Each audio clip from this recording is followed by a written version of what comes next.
Hi everyone, welcome to the channel take easy pharmacy. तो आज हम करने वाले हैं lesson 1 of pharmaceutics and chapter का नेम है फार्मास्यूटिकल पैकेजिंग। तो हम सबसे पहले पढ़ेंगे डेफिनेशन। तो हमारी डेफिनेशन क्या कहती है? Packaging can be defined as an economical means of providing presentation, protection, identification, information, contaminant, convenience and compliances for a product during storage, carriage, display and until the product is consumed. Packaging must provide protection against climatic condition, biological, physical and chemical hazards and must be economical.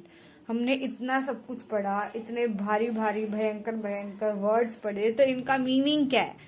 तो meaning ये है, मतलब packaging को हम define करते हैं कि ये क्या है। सबसे पहले एक इकोनॉमिकल मीन्स है जो कि हमें प्रोवाइड करता है किसी भी जो हमारी फॉर्मुलेशन, जो भी मेडिसिन हमने, जो भी कोई भी फार्मास्यूटिकल हमारा प्रोडक्ट हमने जो बनाया है कंपनीज के अंदर, तो उसकी सबसे पहले प्रेजेंटेशन, उसको हम प्रोटेक्शन कैसे करें, उसको आइडेंटिफिकेशन कैसे हम उन्हें पहचाने कि वो क्या है, फॉर्मुलेशन टैबलेट है, कैप्सूल है, क्या है। फिर उसके बाद में उसकी इंफॉर्मेशन, उसके अंदर कोई कंटामिनेंट्स तो नहीं पड़े, फिर कंटामिनेंट्स को देखना।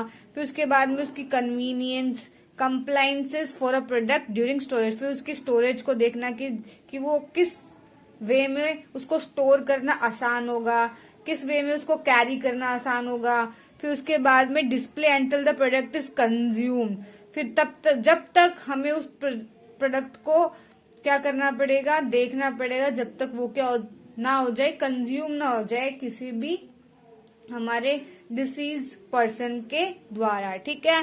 फिर क्या है, पैकेजिंग मस्ट प्रोवाइड प्रोटेक्शन। जो भी हमारी पैकेजिंग होती है वो उसको क्या करना चाहिए, प्रोटेक्शन प्रोवाइड करना चाहिए हमें किसी भी क्लाइमेटिक कंडीशंस के अगेंस्ट, किसी भी बायोलॉजिकल, फिजिकल, केमिकल हैजार्ड्स, किसी भी उन सबके अगेंस्ट हमें क्या करना चाहिए, उसको प्रोटेक्शन प्रोवाइड करना चाहिए।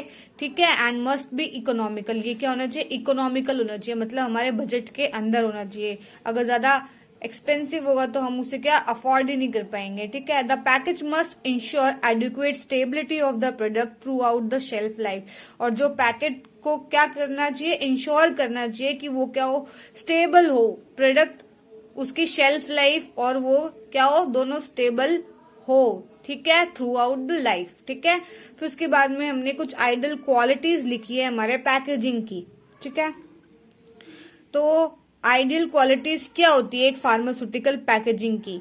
सबसे पहला पॉइंट है, it should not react with the content stored in it. मतलब ये जो भी कंटेंट्स हमारा स्टोर्ड है किसी भी फार्मास्यूटिकल पैकेजिंग के अंदर, तो वो क्या होना चाहिए, सबसे पहले वो उसके साथ रिएक्ट नहीं करना चाहिए। ठीक है, फर्स्ट पॉइंट। फिर it should not leach alkali in the content. जो भी हमारा मैटर है वो उसको कोई भी कंपोजिशन, जैसे कि हमारा कंटेनर है तो कंटेनर का कोई भी कंपोजिशन वो क्या नहीं होना चाहिए, इम्पार्ट नहीं होना चाहिए हमारे कंटेंट के अंदर। अगर हो जाएगा तो वो क्या हो जाएगा, हमारी फॉर्मुलेशन के अंदर इम्प्योरिटीज को पैदा कर सकता है। फिर उसके बाद में क्या है हमारा third point, the container should not support mould growth. मतलब जो हमारा कंटेनर है उसके अंदर माइक्रो ऑर्गेनिज्म की ग्रोथ को वो सपोर्ट नहीं करना चाहिए, माइक्रो ऑर्गेनिज्म ग्रो नहीं होने चाहिए।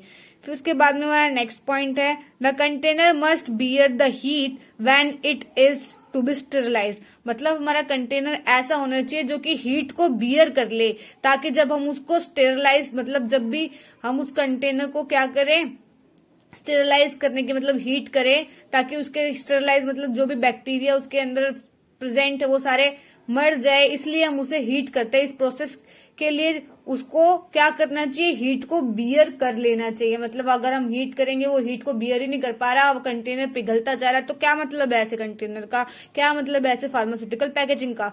तो उसने तो हमारे क्या कर दिया, फॉर्मुलेशन को क्या कर दिया, डैमेज कर दिया। ठीक है।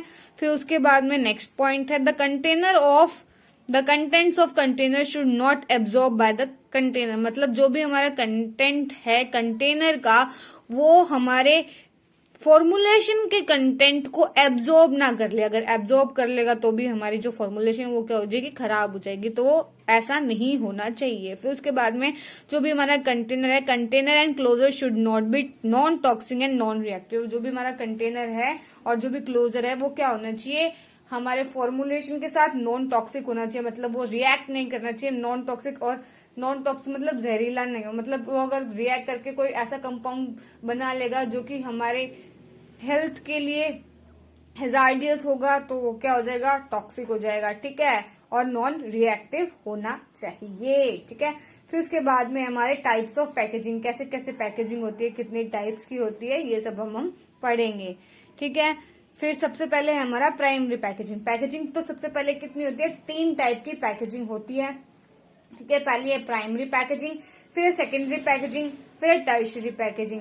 फिर उसके बाद में हमारे कुछ पैकेजिंग मटेरियल होता है जो कि हमारे फार्मास्यूटिकल पैकेजिंग में यूज होते हैं। ठीक है, तो हम 1 बाय 1 वो पढ़ेंगे। तो सबसे पहला हम उसके अंदर पढ़ेंगे glass as a packaging material, फिर है metal as a packaging material, फिर है plastic as a packaging material, फिर उसके बाद में है rubber as a packaging material. तो ये 4 मेन पैकेजिंग मटेरियल है जो भी हम किसी भी फार्मास्यूटिकल पैकेजिंग के अंदर यूज करते हैं। और इन्हीं पे किसी में भी एक के ऊपर शॉर्ट नोट लिखने के लिए आ सकता है, या फिर इसकी हमारी आइडियल कैरेक्टरिस्टिक क्या होती है फार्मास्यूटिकल पैकेजिंग की, या फार्मास्यूटिकल पैकेजिंग क्या होता है, या टाइप्स ऑफ पैकेजिंग, इनके ऊपर क्वेश्चन बन के आ सकता है। तो चैप्टर इंपॉर्टेंट है, क्या क्या इंपॉर्टेंट है वो बता दिया गया है, तो आप इसे ध्यान से पढ़े। तो सबसे पहले हम पढ़ते हैं प्राइमरी पैकेजिंग क्या होता है। These are the packaging which are in direct contact with the pharmaceutical product और फॉर्मुलेशन। मतलब ये ऐसी पैकेजिंग होती है जो कि हमारा जो भी फार्मास्यूटिकल प्रोडक्ट होता है और फॉर्मुलेशन होता है उसके साथ में क्या होती है, डायरेक्ट कॉन्टैक्ट में होती है। ठीक है, the main of primary packaging is to protect formulation. इसका मेन एम क्या होता है कि हमारी जो प्राइमरी पैकेजिंग है उसको हम प्रोटेक्ट कर सके। ठीक है, और क्या किससे प्रोटेक्ट कर सके, किसी भी इन्वायरमेंट से, केमिकल और मैकेनिकल और अदर हैजार्ड से हम उसको प्रिवेंट कर सके। कोई भी हमारा इन्वायरमेंटल इश्यू है या केमिकल इश्यू है या मैकेनिकल इश्यू है, उनसे जो भी हमारा फॉर्मुलेशन को जो भी इश्यू है प्रोटेक्शन का, उनसे हम उसे प्रोटेक्ट कर सके। ये हमारा किसका एम है, प्राइमरी पैकेजिंग का एम है। अब हम आगे चलते हैं। सेकंड है हमारा जो हमारा पैकेजिंग है वो है सेकेंडरी पैकेजिंग। तो हमारा सेकेंडरी पैकेजिंग क्या होता है, the packaging external to primary package is known as secondary packaging.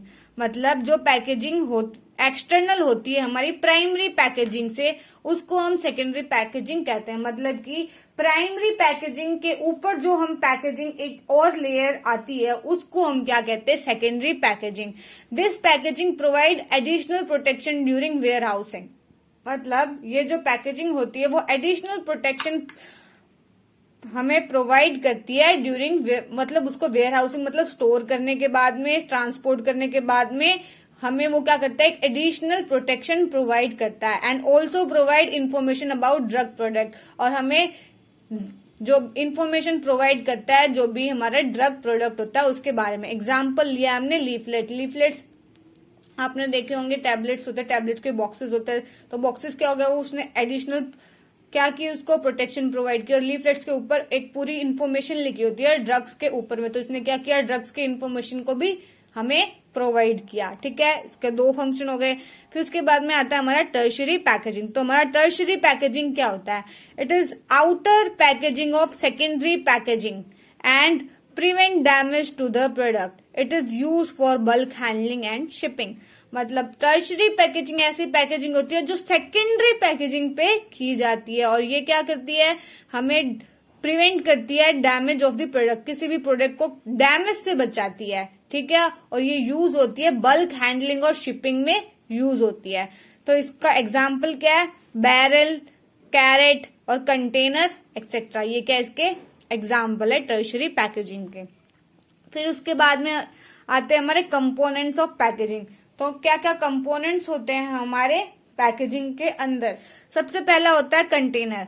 हमें कंटेनर्स चाहिए होता है, तो कंटेनर्स इसमें पॉइंट लिखा था, container refers in which the product medicine is placed and enclose, it is direct contact with the drug. मतलब container ऐसी चीज होती है, सबसे पहले हम क्या समझते हैं कंटेनर से, मतलब कंटेनर से हम समझते हैं कि ये जो हमारे प्रोडक्ट को और मेडिसिन को क्या करता है, उसके अंदर हम उसको प्लेस करते हैं मेडिसिन को, और उसको हम ये हमारे कंटेनर क्या कर उसको एनक्लोज करके रखते हैं, ठीक है। और उसके बाद में जो भी हमारा फॉर्मुलेशन होता है वो क्या होता है, मेडिसिन क्या होता है, वो डायरेक्ट कांटेक्ट में होता है कंटेनर के, ठीक है। फिर होता है हमारा closure.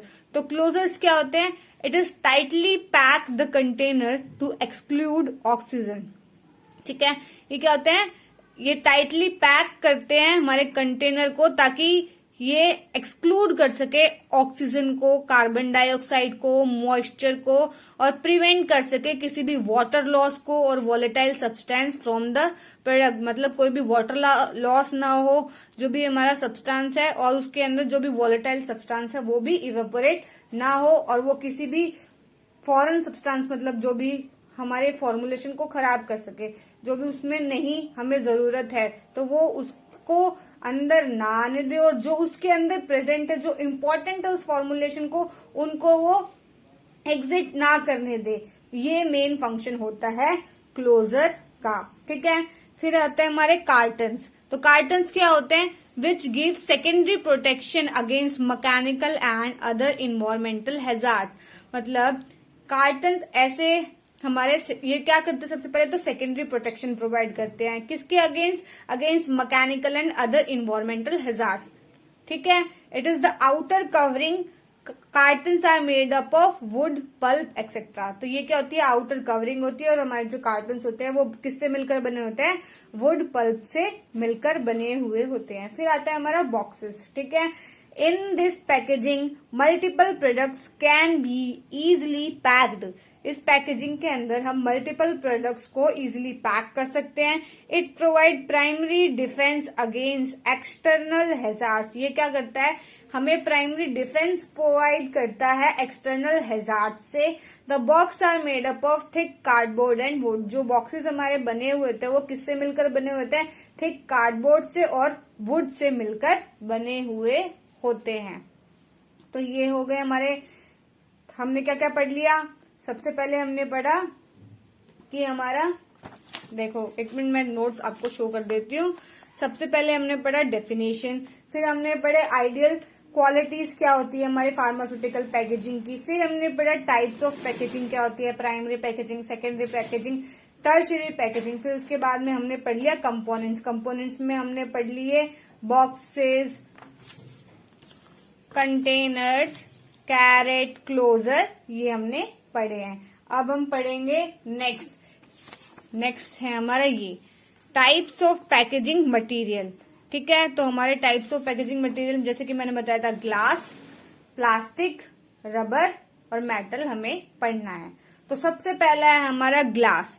Glass as a packaging material. तो ग्लास क्या होता है, glass is economically, chemically inert, permeable, strong, rigid, has FDA clearance. मतलब क्या हुआ इसका, जो ग्लास होता है वो इकोनॉमिकली और केमिकली, इकोनॉमिकली मतलब हमारे बजट में रहता है, ठीक है। केमिकली इनर्ट होता है मतलब किसी के साथ रिएक्ट नहीं करता है। फिर इम्परमिएबल मतलब ये किसी भी फॉरेन सब्सटेंस को परमिट नहीं करता है, उसके अंदर अलाउ नहीं करता है, एंट्री नहीं देता है। स्ट्रॉन्ग, रिजिड होता है, ठीक है, मतलब स्ट्रॉन्ग होता है, और रिजिड मतलब इजिली ब्रेकेबल नहीं होता, उसकी FDA क्लियरेंस होती है। मतलब ग्लास आप सभी को पता है क्लियर होता है अपीयरेंस उसका, and possesses superior protective qualities. और वो क्या उसके अंदर क्या होती है, सुपीरियर प्रोटेक्टिव क्वालिटीज होती है, वो हमारे फॉर्मुलेशन को प्रोटेक्ट करके रखता है। Thus is used for packaging pharmaceutical products। तो ये क्या यूज होता है, as a pharmaceutical product use होता है, पैकेजिंग के तौर पे यूज होता है। Glass containers are available in various sizes and shape. जो हमारे ग्लास के कंटेनर होते हैं वो बहुत सारे साइज में और शेप में अवेलेबल होते हैं।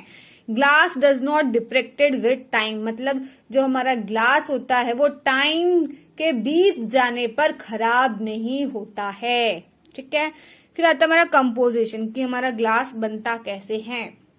तो हमने क्या लिखा है, glass is composed of sand, किससे, सबसे पहला पॉइंट है कि वो सैंड से, सोडा ऐश से, लाइमस्टोन से एंड कलेट, कलेट मतलब पीसेस ऑफ ब्रोकन ग्लासेस, उसको हम कहते हैं कलेट, ठीक है, उनसे, या और sand is pure silica, soda ash is sodium carbonate, limestone is calcium carbonate and cullet is broken glass mixed with the batch and serves as a fusion agent for entire mixture।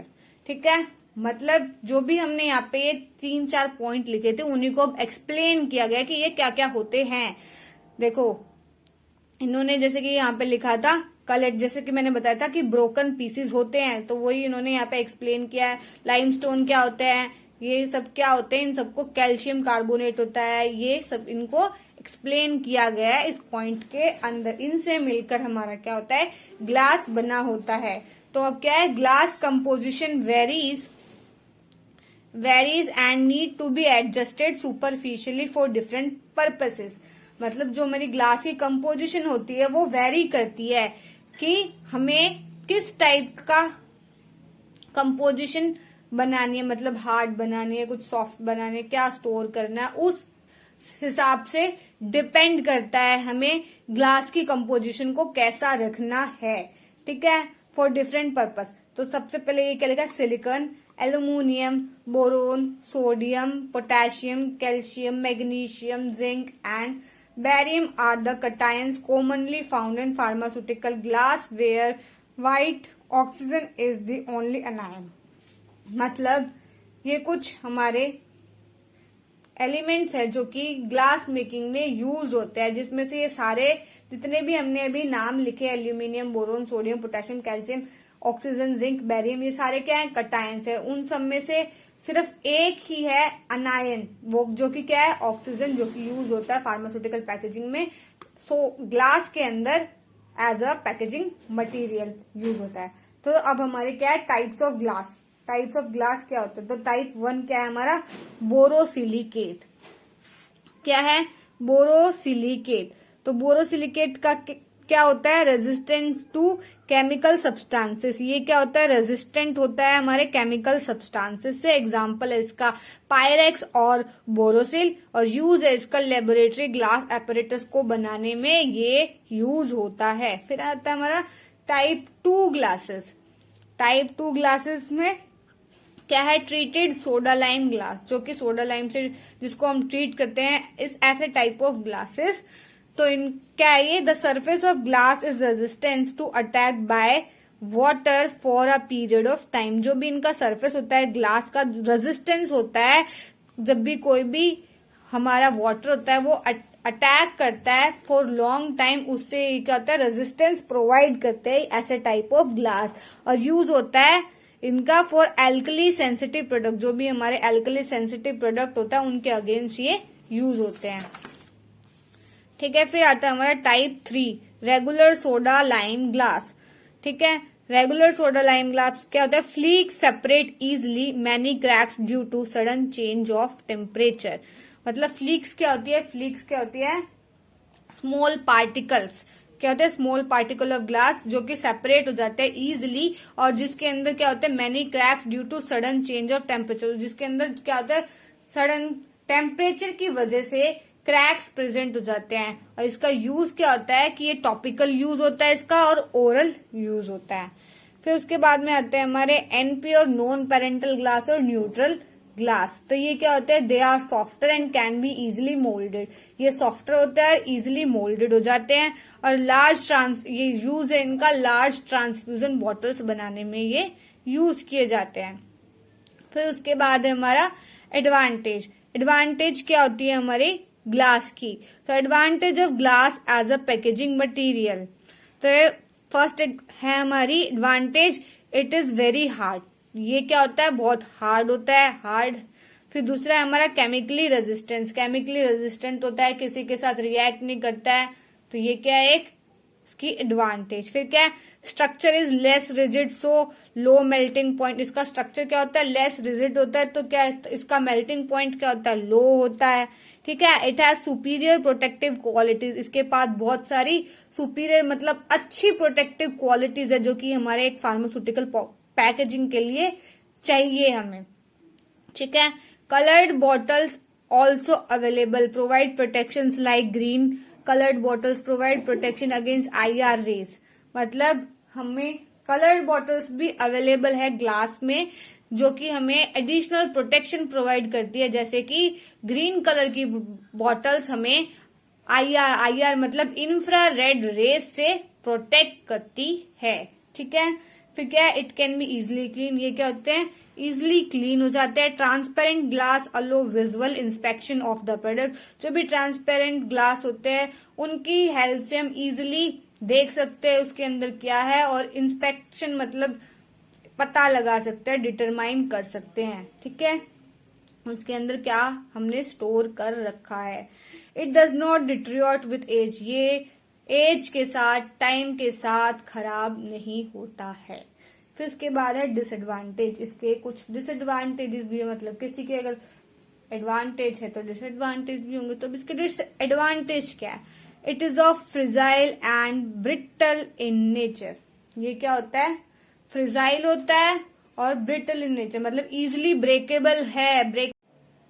फिर second point है, it is heavy in weight and occupies more volume. ये क्या होते हैं, heavy होते हैं wait में और ज्यादा वॉल्यूम को ऑक्यूपाई करते हैं। ठीक है, फिर नेक्स्ट पॉइंट है, once broken it can not be join back. एक बार अगर टूट जाए तो दोबारा ज्वाइन नहीं हो सकते। तो ये क्या इसका ड्रॉबैक है। ड्रॉबैक मतलब डिसएडवांटेज है। ठीक है, हम कुछ और भी पॉइंट इनके जगह, जैसे डिसएडवांटेज की जगह हम ड्रॉबैक यूज कर सकते हैं, डीमेरिट यूज कर सकते हैं, तो ये भी यूज कर सकते हैं। फिर उसके बाद में हमारा fourth point, it can not undergo operations involving pressure and vacuums. मतलब ये ऐसे ऑपरेशंस में अंडरगो नहीं हो सकता जैसे कि प्रेशर और वॉल्यूम। अगर हम ग्लास के ऊपर प्रेशर लगाएंगे या वैक्यूम जनरेट करेंगे तो क्या होगा, ग्लास जो होगा हमारा ब्रेक हो जाएगा। तो हम ऐसे ऑपरेशंस इस पे परफॉर्म नहीं कर सकते। तो आज का वीडियो लेक्चर हम यहीं पे एंड करते हैं। नेक्स्ट पार्ट 2 में हम पढ़ेंगे मेटल, प्लास्टिक एंड रबर। तो आई होप कि आज आपको ये वीडियो लेक्चर समझ में आया होगा, एंड वीडियो अच्छी लगी हो तो please like the video, share this video and subscribe to our YouTube channel, and thanks for watching.